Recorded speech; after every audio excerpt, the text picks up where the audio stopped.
भगवान वामन का राजा मेरा तो ऐसा व्रत है, ऐसा संकल्प है, किसी से एक पैसा में दान कर लेना नहीं। अरे क्या करना दान लेकर के, अकेला प्राणी हूं, खाते में गुजारा हो जाता है, लेकर के करूंगा क्या?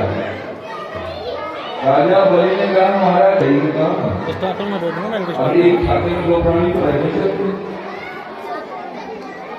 राजा बलि ने कहा आप तो हाँ देखो, नौकरी हम किसी की करते नहीं, फैक्ट्री हमारी चलती है, और ब्राह्मण जाएगा तो खाएगी क्या?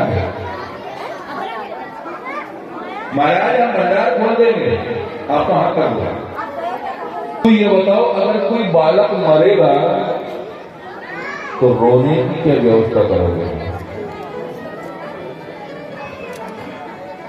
राजा बलि ने कहा महाराज जब बालक आपका मरेगा तो रोने वाले किराए से थोड़ी बुलवाऊंगा, रोना तो आपको ही पड़ेगा।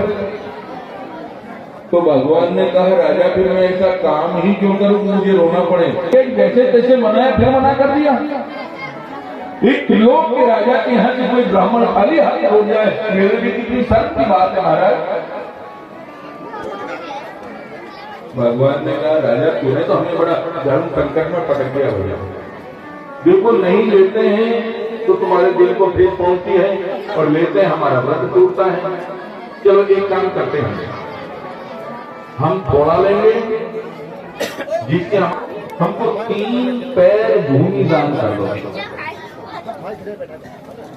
राजा बलि हमसे महाराज त्रिलोक के राजा के पास मांगा तो केवल 3 पैर भूमि, अरे 1500 गांव की मांग लेता, खुशी दे देता। भगवान ने कहा देना हो तो हाँ करो, नहीं तो हम चले। हम पहले ही कह दिया हम किसी से कुछ लेते नहीं, ज्यादा जिद कर रहा होता हम 3 पैर भूमि भी ले रहे हैं। राजा बलि ने मन में सोचा बड़ा जिद्दी ब्राह्मण बालक है, ठीक है प्रभु अभी नपवा देते हैं, बोले नपवा देते हैं, ऐसा नहीं, हम इससे ज्यादा नहीं दे सकते और अपने पैरों से नापेंगे। बोले ठीक है, इसलिए तो कहते हैं कि अग्रिम बुद्धि वाणिया मध्यम बुद्धि जात तुर्क बुद्धि तुर्कड़ा, बामन चौपट पाठ रहे बामन के बामन, मांगना भी नहीं आता। त्रिलोक के राजा के यहाँ मांगा 3 पैर भूमि, वो भी अपने पैरों पे। ठीक है नाप लो प्रभु।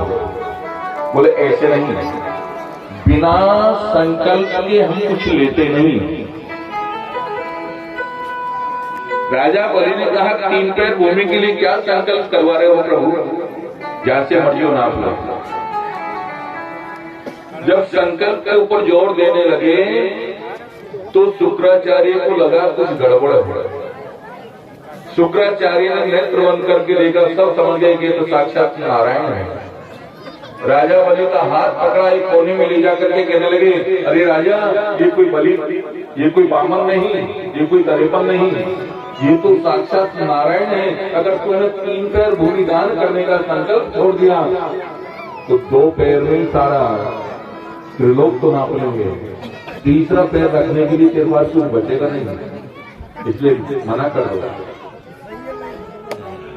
और राजा 8 स्थान ऐसे हैं जहां झूठ बोलने से दोष नहीं लगता। देखो पहले दिन आपने कथा सुनी कि जीवन में सत्य को अपनाओ, सत्य को अपनाएंगे तो जो भी हम सत्कर्म करेंगे उसका फल पूरा मिलेगा।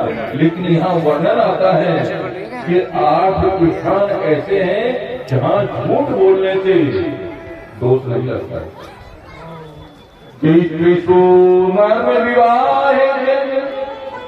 प्रत्यर्थे प्राण संकटे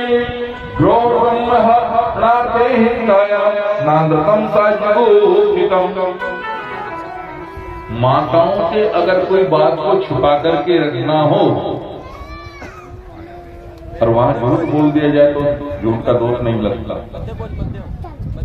क्योंकि माताओं को युधिष्ठिर महाराज का श्राप लगा हुआ है। महाभारत युद्ध के बाद युधिष्ठिर महाराज सभी कौरवों के नाम से पिंडदान करने लगे। जब सभी कौरवों का पिंडदान हो गया तो माता कुंती ने कहा कि बेटा एक पिंडदान तुम कर्ण के नाम से भी कर दो ना। युधिष्ठिर महाराज ने कहा कि मां, कर्ण हमारी जाति का नहीं, विराट छुपा करके रख नहीं पाएगा।